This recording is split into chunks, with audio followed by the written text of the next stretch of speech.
कबीर चरित्र बोध और इसके ये 1870 पृष्ठ पे है, 1870 पे। यहाँ देखिएगा, कबीर साहब के पंथों का वृंतांत नंबर 1 है नारायण दास का पंथ। यहाँ इन्होंने ये नारायण दास पंथ गलत लिख दिया, क्योंकि नारायण दास तो कति कबीर से विमुक्त, कबीर जी से विमुक्त था, उसने तो ये स्वीकार ही नहीं किया था। यहाँ लिखना था प्रथम चूड़ामणि का पंथ, और दूसरा याज्ञोदास, तीसरा सूरत गोपाल, चौथा मूल निरंजन, पांचवा टकसारी पंथ, और छठा भगवान दास का पंथ, सतनामी सातवां, आठवां कमाली पंथ, ये कमाल का पंथ, कमालिये, ये कमालिये लिखना था। राम कबीर पंथ 9वां, परमधाम की वाणी 10वां, और 11वां जीवा पंथ, और 12वां गरीबदास पंथ। ये गरीबदास छुड़ानी वाले उनका 12वां पंथ है ये। अब यहाँ क्लियर लिखा है, और आगे देखो इनकी वाणी में फिर कैसे लिखा है। अब इससे ये समझ में आओगी ये कहाँ बोले हैं। अब हम आ जाते हैं कबीर वाणी बोध सागर, कबीर वाणी 136 पृष्ठ पे है। द्वादश पंथ चलो सो भेद। अब द्वादश पंथ काल फुरमाना, भूले जीव न जाए ठिकाना, ये कबीर परमेश्वर की वाणी है। और ताते आगम कह हम व्याख्या, हमने भविष्य की बात बता दी तेरे को धर्मदास। और वंश हमारा, ये प्रथम लिखना था, प्रथम हमारा चूड़ामणि शाखा, ये चूड़ामणि है प्रथम शाखा हमारी। यह उन्होंने वहाँ प्रथम लिख दिया, इन्होंने जग्गू लिख दिया दूसरा, ये प्रथम ये लिख होना चाहिए था, प्रथम ने जग्गू लिख दिया, जबकि यहाँ लिखना चाहिए था प्रथम, ये चूड़ामणि को प्रथम लिखना चाहिए था जब पूरे होंगे 12। फिर भी हम इनकी जो अज्ञानता इन्होंने की है स्पष्ट है। ताते आगम कह हम राख्या, वंश हमारा चूड़ामणि शाखा, ये प्रथम समझो। अब प्रथम जागू, जैसे आपने देखा था यहाँ पर, क्योंकि ये पैरेलल चलेगा, जब समझ में आओगी, बहुत उलझावा है। प्रथम नारायण दास लिखा है ना, यहाँ लिखना था ये चूड़ामणि, और दूसरा जागू दास जागू, और तीसरा सूरत गोपाल, चौथा मूल निरंजन, टकसार का पंथ। अब ये याद रह जाएंगे आपके, दोबारा फिर दिखाऊंगा यहाँ पर। अब हम कबीर वाणी कबीर बोध सागर में आगे 136 पृष्ठ पे।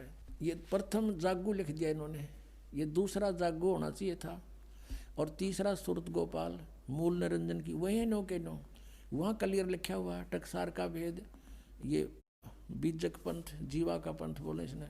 फिर है छठवां है सतनामी, फिर राम कबीर पंथ, ये ज्ञानी पंथ 10वां, और 11वां ये भेद परम धाम की वाणी, ये परम धाम की वाणी जो पंथ है ये 10वां है, ये 11वां, ये 10वां लिखा। अब 12वां संवत 1775 हुई, ये मिसप्रिंट हो रहा है यहाँ पर, संवत 1775 है, नहीं है 74 होना चाहिए। संवत 1774 में गरीबदास जी का जन्म है, और ये 12वां पंथ गरीबदास पंथ है।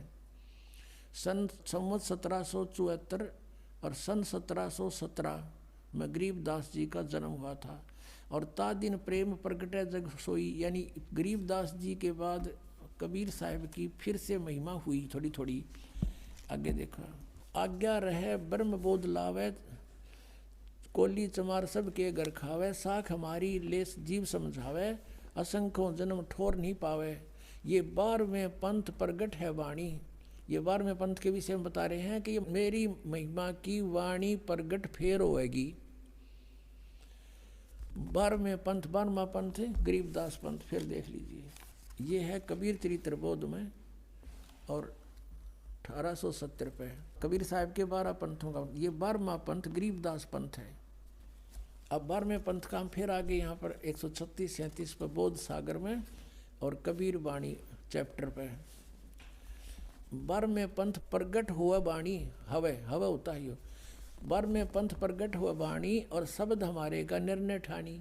गरीबदास जी के द्वारा मेरी महिमा की वाणी, मेरी यथार्थ ज्ञान फिर से प्रकट करवाऊंगा। परमेश्वर कबीर जी ने गरीबदास जी में सारा ज्ञान फीड कर दिया, उन्होंने फिर बोला और लिपिबद्ध किया गया। अब कहते हैं 12वें पंथ प्रगट हुआ वाणी, शब्द हमारे की निर्णय ठानी। हमारी वाणी को समझने की चेष्टा करेंगे गरीबदासी पंथ वाले, लेकिन समझ नहीं सकेंगे। अस्थिर घर का मर्म ना पावे, ये 12 पंथ हम ही को ध्यावे। अब गरीबदास पंथ तक भी परमात्मा ने बैन लगा दिया कि ये पार नहीं हो सकते। फिर कहते हैं 12वें पंथ हम ही चल आवे, गरीबदास वाले पंथ में कहते आगे चल के हम ही आवेंगे और सब पंथ मिटा एक ही पंथ चलावें।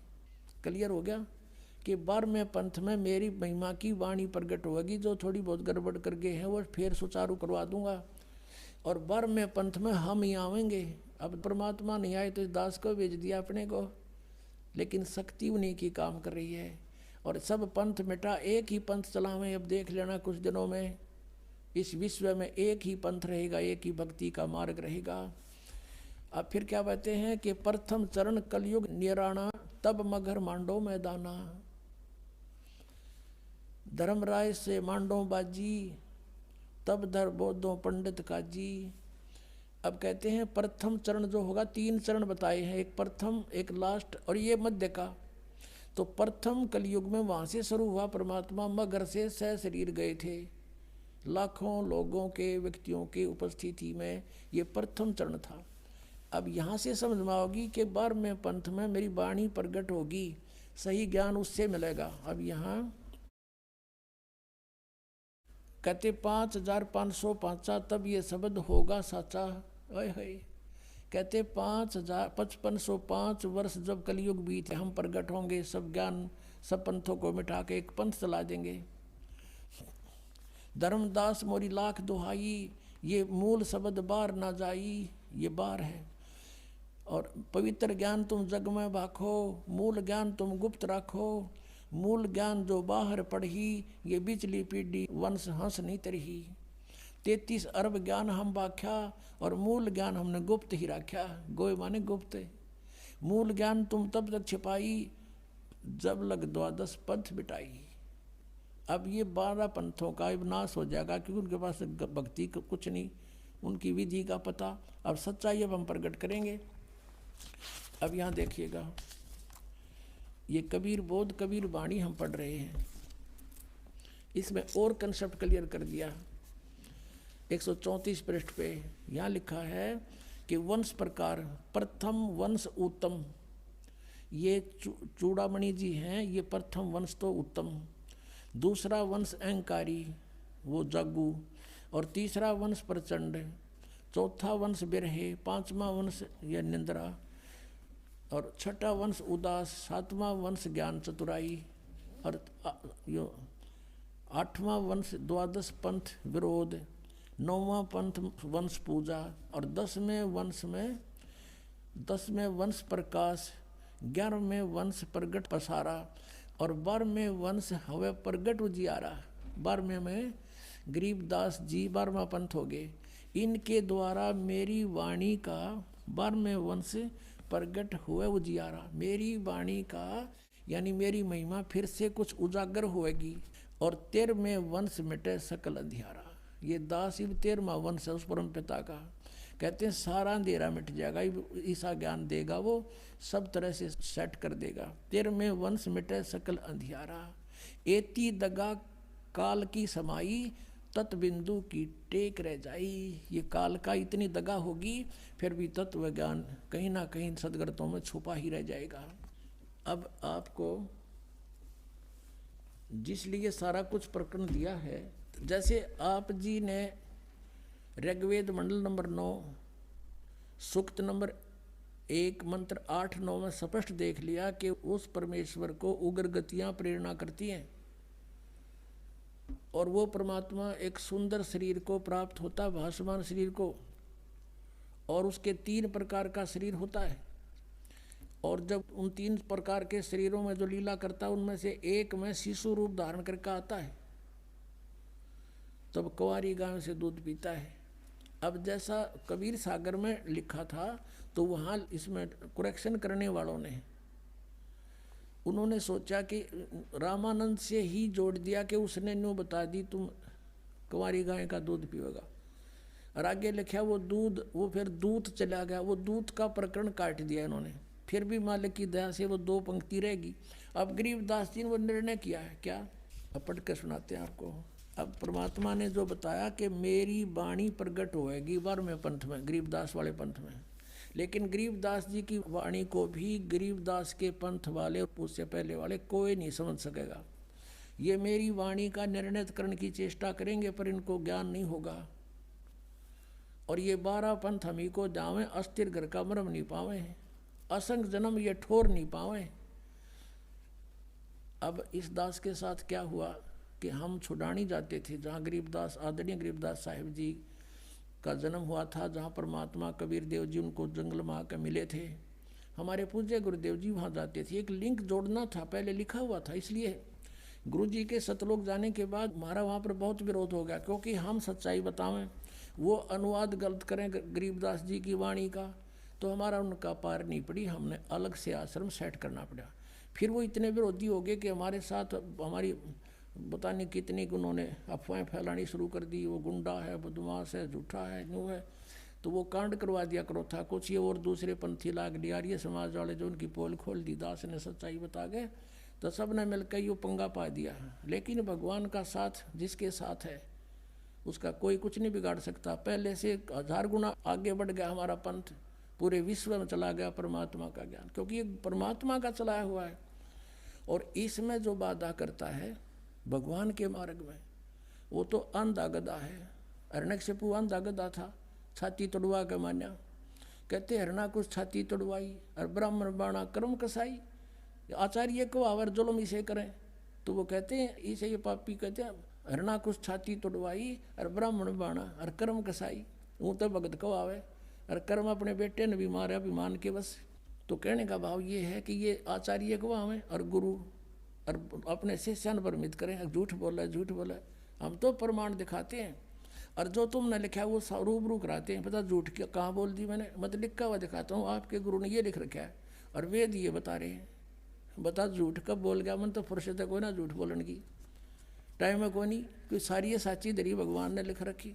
अब गरीबदास जी की वाणी में पारक का अंग है, एक चैप्टर है पारक का अंग, उसमें बहुत निर्णायक ज्ञान दिया है। क्या लिखा है, शिव उतरे शिवपुरी से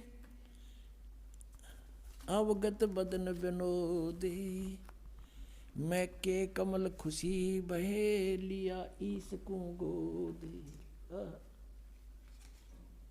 अब क्या बताते हैं, शिव उतरे शिवपुरी से अवगत बदन विनोद, और महके कमल खुशी बहे और लिया ईस को गोद, नजर नजर से मिल गई किया ईस प्रणाम। अब गरीबदास जी ने पूर्ति की है, जो वो दूत आ गया, दूध चला गया, फिर खुश हुआ, यो बकवाद कर रखी, कुछ मिलावट और कुछ कटिंग पटिंग करके उन्होंने सोचा कि ऐसा कौन हो गया, ये हो गया। अरे सच्चाई ये थी जो गरीबदास जी ने बताया। जैसे आदरणीय तुलसीदास साहिब जी ने श्री रामचंद्र जी की रामायण लाखों वर्ष पहले जो घटना घटी थी, अब कलयुग में एज इट इज लिख दी चौपाइयों के माध्यम से, और सबको मान्य है वो, क्योंकि एक दिव्य दृष्टि रेंज होती है। उस तुलसीदास की रेंज खुल गई थी, वह दिव्य दृष्टि खुल गई थी, और पीछे की जो चलचित्र की तरह सामने आ जाती सब घटनाएं, वो तुलसीदास जी ने लिख दी थी, और वो सही है। ऐसे ही गरीबदास जी ने, परमात्मा ने गरीबदास जी की दिव्य दृष्टि खोल दी, ज्ञान योग खोल दिया। अब वही जो लीलाएं काशी में घटी थी, उसे अरबों खरबों वर्ष पहले सृष्टि जहाँ से प्रारंभ हुई वहाँ तक की रेंज मालिक की, क्योंकि ये दूरबीन की रेंज होती है दूरदर्शी की, तो परमात्मा जो गरीबदास जी को रेंज दी वह सबसे दूर तक की रेंज की थी। तो गरीबदास जी ने जो भी वार्ता हुई वो चलचित्र की तरह देखकर जब बोली ये वाणी, क्या लिखा है, शिव उतरे शिवपुरी से अवगत बदन विनोद, मैं के कमल खुशी भये लिया ईस को गोदे। शिव भगवान ने जो साधु रूप में खड़े थे, बालक रूप परमात्मा को गोद में ले लिया। नजर नजर से मिल गई किया ईस प्रणाम। जब दोनों शक्तियों की आपस में नजर मिली तो उसने परमात्मा को प्रणाम किया शिव जी ने, और क्या कहा, धन मोमन धन पूरे ना ये धन काशी नी काम। कि ऐसे महापुरुष आए। अब वो पहचान तो नहीं सके शिव जी कि ये कौन पुरुष है, कौन भगवान है, लेकिन उनकी जो लीला छवि और अंदर की, क्योंकि इनके अंदर दिव्य दृष्टि होती है, ये अवश्य महसूस हो गया कि ये बहुत परम शक्ति परम सिद्ध पुरुष है। इन ब्रह्मा विष्णु महेश से तो बहुत अन्य और भी सिद्ध से अलग अलग वैरायटी की शक्तियाँ होती हैं। इनसे जो अलग और भी अच्छे संत साधु होते हैं, तो इन्होंने सोचा कि कोई और परम शक्ति है जिसको हम भी नहीं जानते, वहाँ से कोई अवतार आया है ये। तो इस जान करके उन्होंने भगवान शिव ने भी प्रणाम किया। 7 बार चर्चा करी ये बोले बालक बेने, शिव को कर मस्तक धैर्या ल्या मोमन एक धैनु। अब 7 बार कबीर साहब की बालक रूप में, नवजात शिशु रूप में, और शिव जी भगवान साधु रूप में खड़े। 7 बार बातचीत हुई और वो खड़ी खड़ा देख रहे दोनों पति पत्नी। वो सोच रहे साधु में इतनी करामात है कि मेरा बेटा बुलवा दिया, अवश्य ये मेरे बच्चे को दूध भी पिलाएगा। फिर शिव ने कहा उस सिर पे आदर कर मोमिन को कि धन भाग है तुम्हारे। मोमिन माने मुसलमान। नीरू को कहा कि जाओ, धन भाग है तुम्हारे घर पे ऐसे बच्चा आया, ये तो परम शक्ति है। और इस काशी का भी धन भाग है जहाँ पर ऐसे संत प्रकट हुए हैं। 7 बार चर्चा करी बोले बालक बेने, शिव को कर मस्तक धैर्या ल्या मोमन एक धेनु। एक धेनु ल्या धैन। अनव्यावर को दूहत है दूध दिया तत्काल। कुंवारी को, बिना ब्याई को कुंवारी को दूहत है दूध दिया तत्काल। पीवे बालक ब्रह्म गति ही ता शिव भये दयाल। अब यहाँ भी शब्द लिख दिया कि कुंवारी गाय का दूध पिया उस बालक ने। और उन परमात्मा की उस सूक्ष्म वेद में लीला में भी लिखा है कि जाके संग बैल नहीं लागा, कि एक गाय ला जिसके संग बैल नहीं लागा, यानी कति अनटच। और वेद बताते हैं, ऋग्वेद मंडल नंबर 9 सूक्त नंबर 1 मंत्र नंबर 8-9 में स्पष्ट किया है कि वो परमात्मा जब आते हैं एक सुंदर रूप धारण करते हैं तेजों में। 3 सतीथि में उनका रूप है, उनमें से एक सतीथि जो शिशु रूप में प्रकट होते हैं, उस समय वो बालक रूप में प्रकट परमात्मा की परवरिश की लीला कुंवारी गाय से होती है। आज तक इतिहास सुना दो किसी भी भगवान का ऐसी लीला हुई हो जो वेद में लिख रखा है।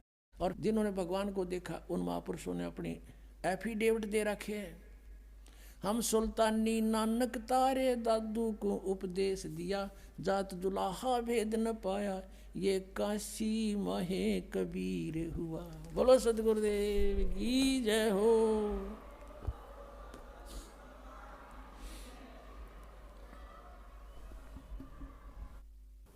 परम पिता परमात्मा पूर्ण ब्रह्म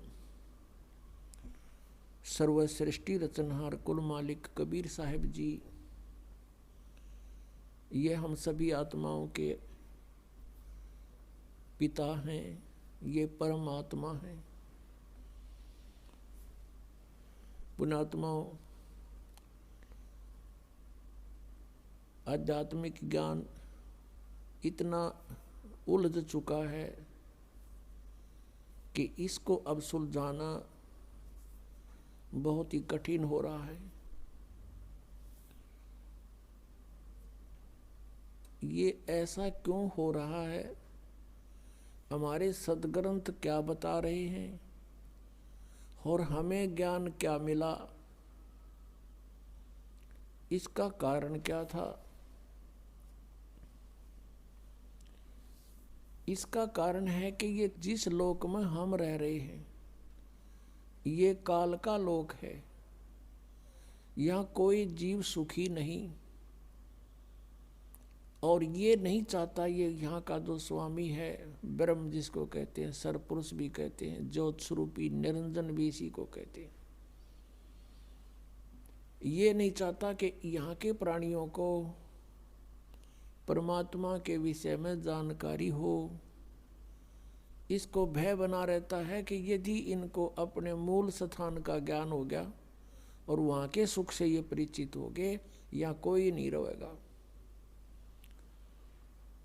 इस डर से ये राजनीति से और घटिया राजनीति से हमें यहाँ रोके हुए हैं, सुनियोजित षड्यंत्र से हमें यहाँ बांधे हुए हैं, रोके हुए हैं। कोई भी क्रिया देख लो, हमने विवश होकर करनी पड़ रही है।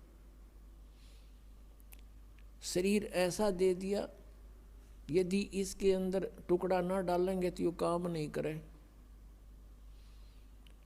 इसकी रक्षा करनी पड़े, गर्मी सर्दी से भी बचाना पड़ेगा।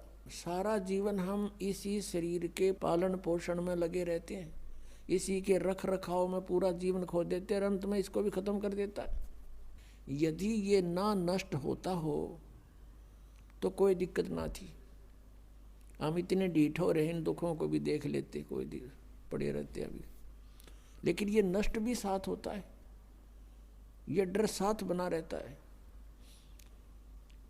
कहने का भाव ये है कि जब तक हम इस आध्यात्मिक ज्ञान से पूर्ण रूप से परिचित नहीं होंगे,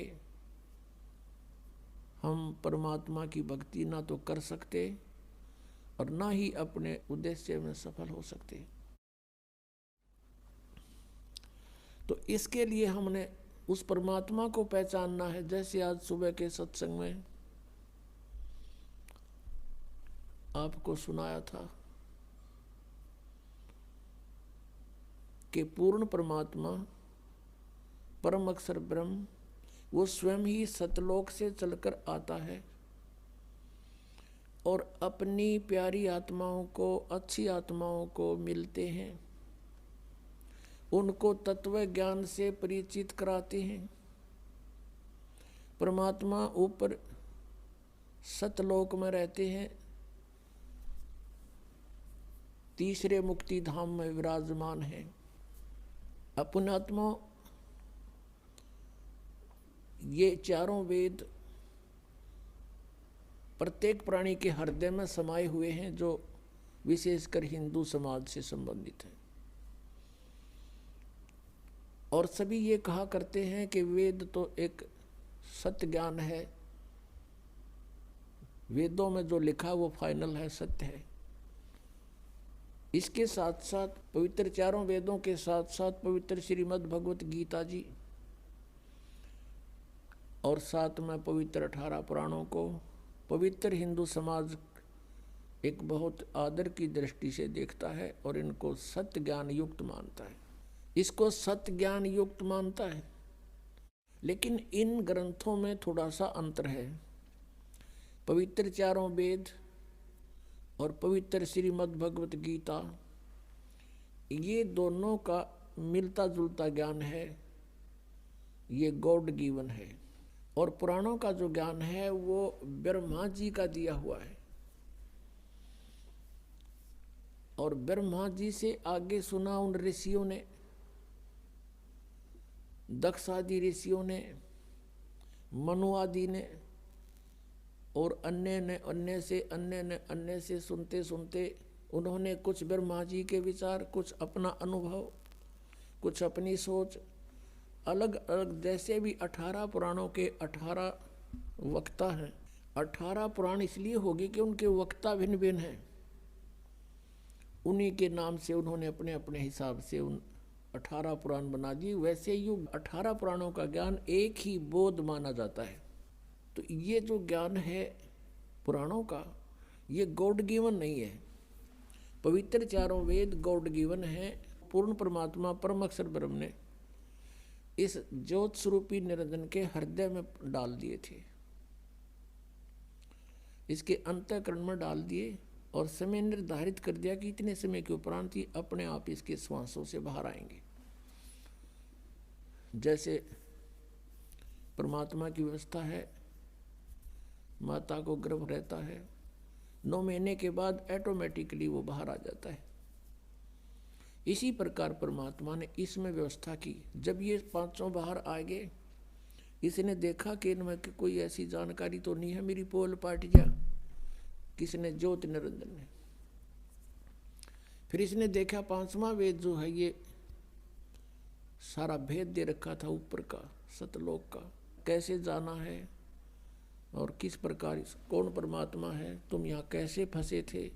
तो ये ज्योति निरंजन काल ने वो 5वां वेद नष्ट कर दिया और 4 वेद दे दिए भगवान के डर से।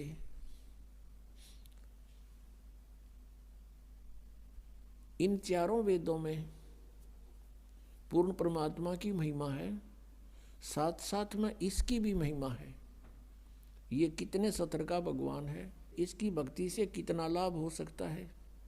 फिर इस काल ने ही ब्रह्म ने चारों वेदों को पढ़ा, उस चारों वेदों वाले ज्ञान को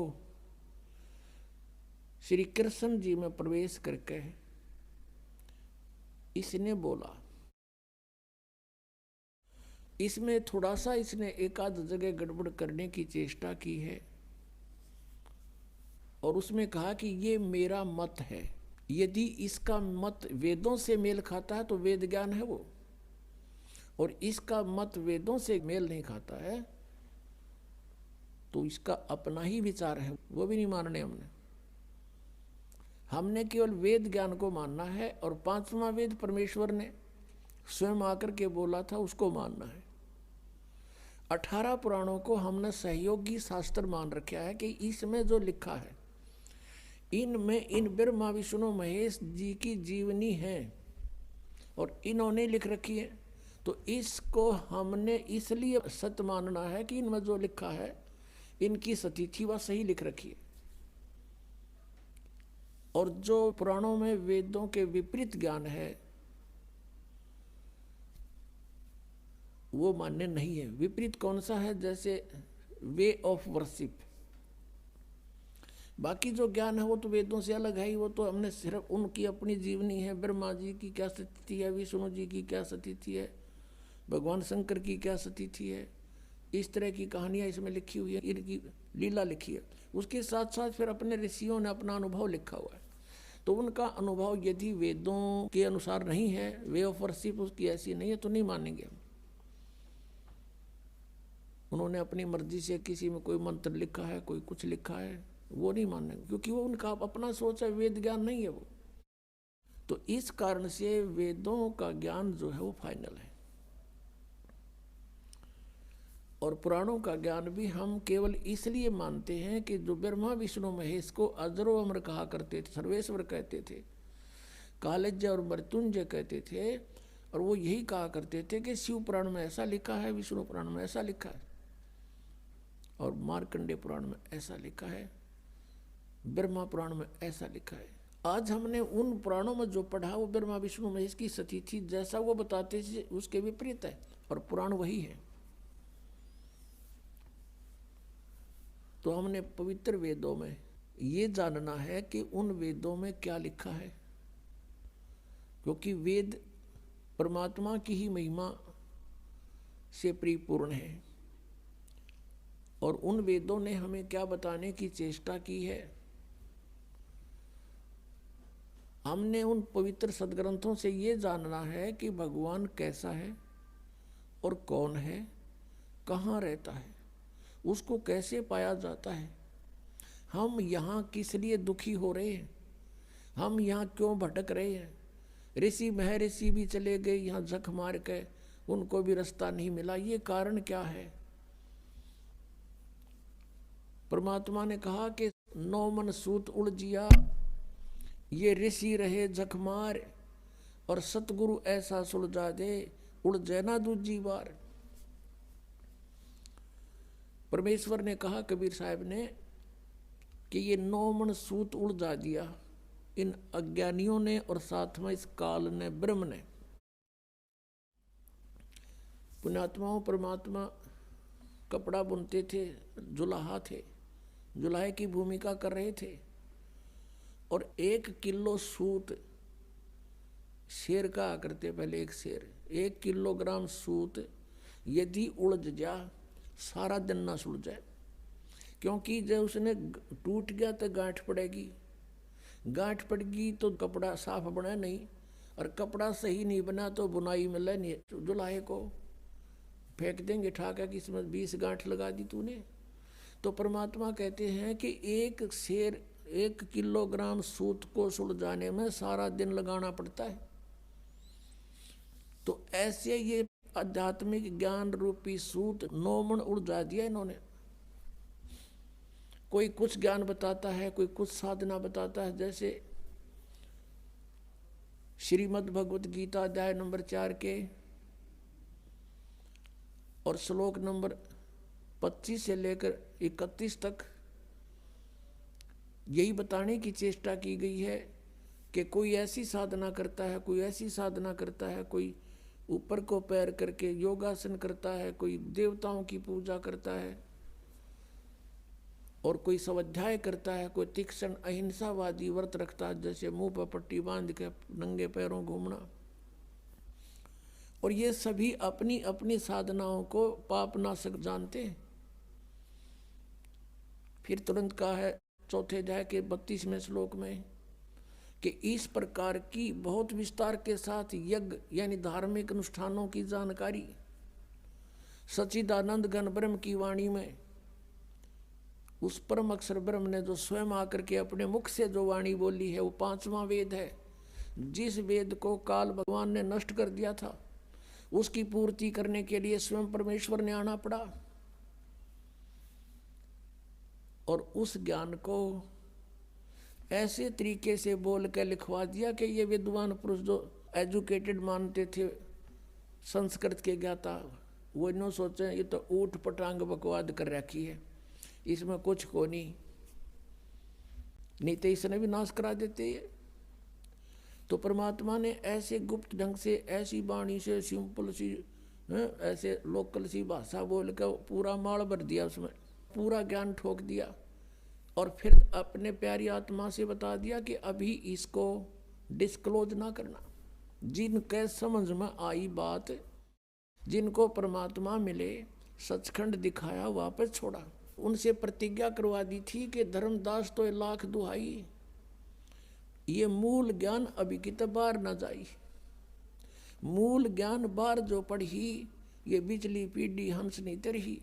अगर ये ज्ञान आज से 600 वर्ष पहले डिस्क्लोज हो जाता तो ये नकली संत पंथ ये डंडोरा पीटते मिलते और यही मंत्र देते मिलते। ये अधिकारी थे नहीं उस नाम के देने के, तो डुप्लीकेट पासपोर्ट से भी विदेश नहीं जाया जा सकता। तो ऐसी बात बिगड़ जाती। तो परमात्मा इस भक्ति को इस कलयुग तक लाए हैं। कहते 100 छलछीदर मैं करूं अपने जन के काज। हमारे लिए उन्होंने 100 छलछीदर करने पड़े, और उस तत्व ज्ञान को आज बीचली पीढ़ी में लाकर अब डिस्क्लोज करवाया इस दास के द्वारा। इसलिए परमात्मा ने कहा कि धर्मदास तो 1,00,000 दुहाई। ये मूल ज्ञान, ये है मूल ज्ञान। और फिर परमात्मा ने एक वाणी और कही है कि 33 अरब ज्ञान हम बाख्या और मूल ज्ञान गुप्त ही रख्या। 33 अरब वाणी बोल दी हमने इस कबीर सागर में और कबीर साखियों में, दोहालियों में, लेकिन ये मूल ज्ञान जो था अब भी हमने गुप्त रखा हुआ था। और अब ये इस दास के माध्यम से सार्वजनिक करवा दिया भगवान ने, क्योंकि अब ये सभी पंथ नष्ट होंगे, इनका अस्तित्व खत्म हो जाएगा कुछ दिनों में। क्योंकि इस बुद्धिमान जनता है, अपने भले बुरे को खूब समझते हैं ये, लेकिन अभी तक इनके न्यूना जच्ची है कि ये हमारे जो गुरु हैं ये कति नकली हैं। और उनका उस समय यकीन होगा जब इस दास के ज्ञान को अच्छी तरह समझेंगे और सदग्रंथों से मेल कर लेंगे, फिर उन नकलिया न छोड़कर आप आ जाएंगे। कुछ एक ऐसे व्यक्ति होते हैं जो ना कहे किसी की, कहे कि माने, और गुरुजी ने जो कह दिया बस ठीक से। उसके बारे में परमात्मा कहते हैं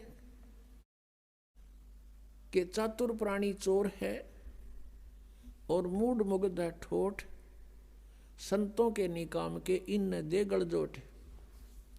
इतने प्रमाण देख के और जो व्यक्ति नहीं मान रहा कि ये संत नहीं है, कहते फिर वो तो मूड है, मुग्ध मूड ठोठ, फिर वो हमारे काम के नहीं है, वो वहीं पड़े रहे न दो रहे। एक भक्त कह रहा था जी ये आमत है सारे जितने दूसरे पंथा दौरा बैठे हैं।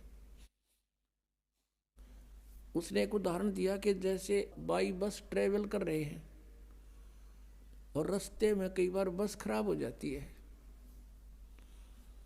तो कुछ तो बुद्धिमान से जब आइडिया ला लें कि यह खराब होगी, झटकम पटकम होने लाग रही है, जब रुक जा और साथ में दूसरी बस आ जाती है, तुरंत उतर कर चढ़ जाते हैं, वह ना देखते कदे किराया दोबारा देना पड़े।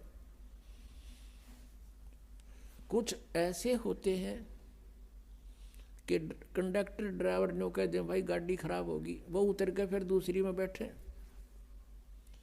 और उन्होंने कहता कुछ ऐसे होते हैं फिर भी बैठे रहे, कंडक्टर ड्राइवर के कहे पाछे भी, वह जब उतरेंगे, जब कंडक्टर ड्राइवर भी दूसरी बस में चढ़ लेंगे, वह जब उतरा करें क्या सचमुच ये भी नारा इब्त है। तो कुछ ऐसे हैं जब इनके गुरुजी आते यहाँ तो पलायन कर जाएंगे, क्योंकि जनता इनको जीण नहीं देगी। यहाँ पर इनका अनमोल जीवन बर्बाद कर रखा, एक सांस की कीमत है। परमात्मा कहता हूँ कई जात हूँ, कहूँ बजा के ढोल, और ये श्वास जो खाली जात है ये 3 लोग का मोल। एक श्वास की इतनी कीमत, और मनुष्य जीवन के कितने जीवन सांस बर्बाद कर दिए, क्योंकि श्वासों से जीवन है जीव का, और ये कितने बर्बाद हो गए सत भक्ति ना करने से। तो वो जो उनके कति श्रद्धालु गणे हैं बिना ज्ञान के, वो जब आओगे यहाँ पर तो वो भी हाथ खड़ा कर देंगे कि हमारा पल्ला ना कुछ, तो ये भी पुण्यात्मा होगा, कोई ऐसा कह देता है। वैसे यहाँ बहुत से ऐसे महंत हैं जो बहुत से शिष्य बनाए हुए थे, उनके शिष्यों ने उनसे संपर्क साधा इस ज्ञान से परिचित होकर के, और कहा जी देखो आप भी भगवान के लिए निकले हो और हम भी भगवान के लिए ही आपके अनुयायी बने। यदि ये ज्ञान गलत है तो हमें क्लियर करके बता दो। अगर ये रामपाल ज्ञान गलत बोल रहा है तो हमें बताओ, ये प्रमाण दे रखे, और नहीं तो फिर आप भी आओ। अब थोड़ी बहुत देर तक वो गुरु अग्रम मग्रम करता है, लेकिन फिर विवश हो जाता है, क्योंकि उसको भी भगवान चाहिए। अगर इतनी सच्चाई देखकर वो नहीं आते हैं, नहीं मानते हैं, तो वो संत है नहीं, वो तो परमात्मा भी नहीं चाहते, केवल महिमा चाहते हैं अपनी। बस चेले बने रहे, जय जयकार हो ही रहे, फिर कट्ठे भूत बनेंगे सारे। आदरणीय गरीबदास साहिब जी को जो परमात्मा ने उनको ये तत्व ज्ञान दे दिया था, क्या बताते हैं कि साहिब के दरबार में गायक कोट अनंत और 4 चीज मांगे हैं, रिद्धि सिद्धि मान महंत। उस परमेश्वर के साहिब के दरबार में ऐसा कोई एक इन चारुआ ने छोड़ के, और चाव है पुरुष अलेख। तो ये सब मान महंत के भूखे हैं जितने ये संत पंथ बने हुए। यदि ये मान बढ़ाई नहीं चाहते हैं और ये अपना कल्याण चाहते हैं और ये हितैषी हैं अपने अनुयायियों के, तो इस दास के ज्ञान से परिचित हों और इसमें बताओ गलत कहाँ है, और ये अपना टिप्पणी दो फिर इसके ऊपर।